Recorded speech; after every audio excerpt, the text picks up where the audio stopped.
तो दिवस, ती रात्र, आकाशात काळे ढग दाटून आले होते. विजांचा कडकडाट आणि पावसाचा संततधार सुरू होती. मथुरेच्या त्या अंधाऱ्या तुरुंगात देवकी आणि वासुदेव साखळदंडांनी जखडलेले होते आणि बाहेर मृत्यू कंसाच्या रूपात पहारा देत होता. अशा निराशा आणि भयाने भरलेल्या वातावरणात एका दिव्य प्रकाशाचा जन्म होणार होता, जो येत्या काळात संपूर्ण सृष्टीचा उद्धार करणार होता. तो प्रकाश होता भगवान श्री कृष्णाचा. पण विचार करा, जो देवांचा देव आहे, जो संपूर्ण विश्वाचा मालक आहे, त्याने आपला 8वा अवतार घेण्यासाठी एका तुरुंगाची निवड का केली? त्याचा जन्म मध्यरात्रीच का झाला? जन्माष्टमीच्या दिवशी उपवास करण्याची योग्य पद्धत कोणती? आणि तो उपवास दुसऱ्या दिवशी कसा सोडला जातो? आणि तरुणाईमध्ये उत्साहाचं उधाण आणणाऱ्या दहीहंडीचा उत्सव या दिवशी कसा जोडला गेला? चला या जन्माष्टमीच्या निमित्ताने या सगळ्या प्रश्नांची उत्तरं शोधूया आणि कान्हाच्या जन्माचा हा दिवस साजरा करूया. या कथेची सुरुवात होते एका आकाशवाणीने. देवकीचा भाऊ कंस जेव्हा आपल्या बहिणीला तिच्या सासरी सोडायला जात होता, तेव्हा एक आकाशवाणी झाली की, हे कंसा, ज्या देवकीचा तू इतका आदर करतोस, तिच्याच 8व्या मुलाच्या हातून तुझा मृत्यू होणार आहे. हे ऐकताच कंस प्रचंड संतापला आणि त्याने देवकी आणि वासुदेव या दोघांनाही मथुरेच्या तुरुंगात डांबलं. त्याने देवकीच्या एक एक करून 7 मुलांना जन्माला येताच ठार मारलं. पण जेव्हा 8व्या मुलाची म्हणजेच श्रीकृष्णाची वेळ आली, तेव्हा नियतीने आपला खेळ सुरू केला. श्रावण महिन्याच्या कृष्ण पक्षातील अष्टमी तिथीला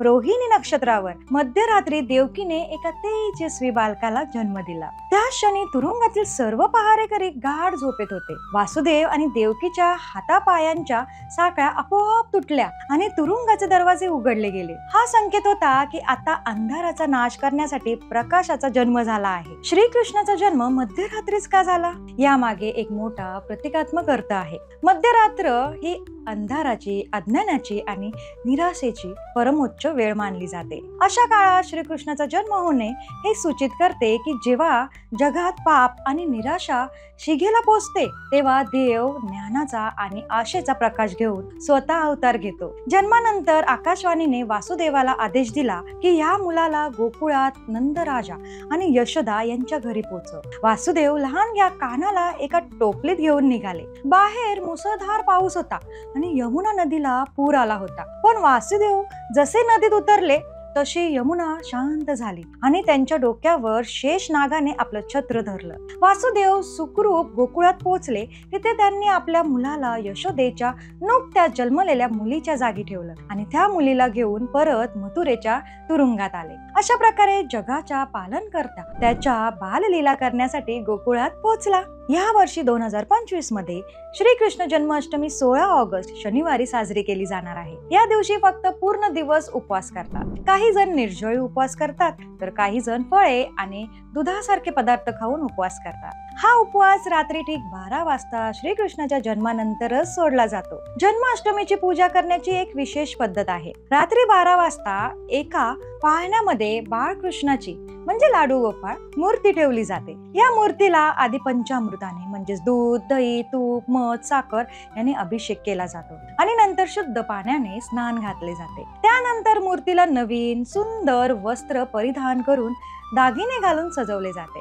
कृष्णाला सर्वात प्रिय असलेलं लोणी आणि खडीसाखरेचा नैवेद्य दाखवला जातो. यानंतर पाळण्याला हळूवारपणे झोका दिला जातो. भजन आणि आरत्या म्हटल्या जातात आणि कृष्णाच्या जन्माचा उत्सव साजरा केला जातो. या पूजेनंतरच उपवास सोडला जातो. जन्माष्टमीच्या दुसऱ्या दिवशी गोपाळकाला किंवा दहीहंडीचा उत्सव साजरा केला जातो. हा दिवस म्हणजे कृष्णाच्या बाललीलांना उजाळा देण्याचा दिवस. लहानपणी श्रीकृष्ण आपल्या मित्रांसोबत म्हणजेच गोपाळांसोबत शेजारच्या घरांमध्ये जाऊन उंचावर टांगलेली दही आणि लोण्याची हंडी फोडून खात असत. त्यांची हीच खोडकर लीला आज दहीहंडीच्या रूपाने साजरी केली जाते. तरुण मुले ज्यांना गोविंदा म्हणतात, ते एकमेकांच्या खांद्यावर चढून मानवी मनोरे रचत आणि उंचावर बांधलेली दहीहंडी फोडतात. हा केवळ एक खेळ नाही, तर तो एक सांघिक शक्ती, एकता आणि ध्येय गाठण्याचा जिद्दीचे प्रतीक आहे. या दिवशी गोपाळकाला नावाचा एक विशेष प्रसाद बनवला जातो, ज्यात पोहे, दही, दूध, लोणी आणि साखर एकत्र करून वाटले जातात. हा प्रसाद म्हणजे कृष्ण आणि त्याच्या गरीब श्रीमंत मित्रांच्या एकत्र जेवणाचे प्रतीक आहे, जो सामाजिक समानतेचा संदेश देतो. थोडक्यात श्रीकृष्ण जन्माष्टमी म्हणजे फक्त एका देवाचा वाढदिवस नाही, तर हा अंधारावर प्रकाशाने, अन्यायावर न्यायाने आणि निराशावर आशेने मिळवलेल्या विजयाचा उत्सव आहे. बाकी माहिती आवडली तर कमेंट मध्ये नक्की सांगा. अशाच माहितीसाठी प्रणिताच विश्वाला फॉलो करा. धन्यवाद.